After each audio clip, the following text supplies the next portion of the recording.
આ ખમણ છે, ખમણી નાખ્યું છે અને આ તપેલામાં નાખી દીધું છે. તમે જોઈ શકો છો આટલું ખમણ ખમણાઈ ગયું છે. ત્યારબાદ વધારે ખમણાઈ જશે પછીની નેક્સ્ટ પ્રોસેસ બતાવીશ. જો આવું ખમણ થાય છે તમે જોઈ શકો છો.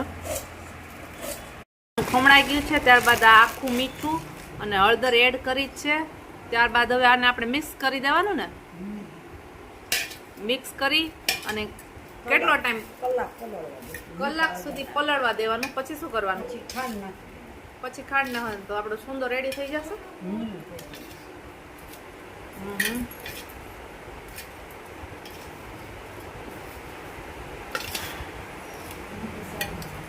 કલાક પછી આપણે આમાં નાખી દેવાની ખાંડ.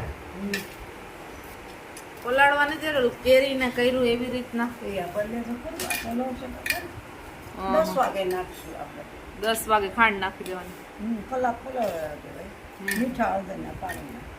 અને પાણી છૂટી જાય, ખટાશ નીકળી જાય.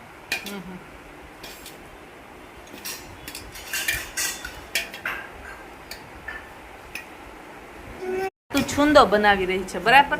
તો આ તે કેટલા 2 કિલો કેરી લીધી, પછી તેને છાલ ઉતાર નાખી, પછી ત્યારબાદ ખમણી નાખી અને મીઠા હળદરે ચોળી નાખીને કેટલા કલાક રહેવા દીધું? કલાક 1.5 કલાક. અને ત્યારબાદ આપણે કેટલી ખાંડ મિક્સ કરી?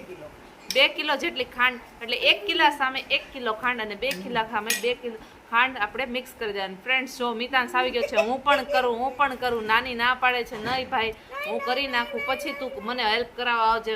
હું કરું એવું કરે છે. જો ફ્રેન્ડ્સ, તમે જોઈ શકો છો અથાણા માટેની મેથી છે એ પલાળી દીધી છે. આખી રાત પલાળી દેશો અને કાલ સવારના આપણે એને સૂકવી દેશો કેરીના કટકા સાથે.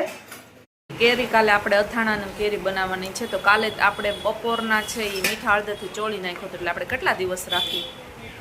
કાલનો અડધો દિવસ. હા. અને હવે શું કરવાનું છે નેક્સ્ટ પ્રોસેસ?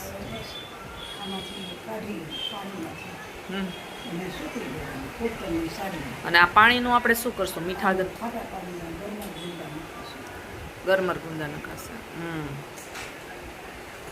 તમે જોઈ શકો છો ફ્રેન્ડ્સ. હવે આપણે સૂકવવાની છે કેરી.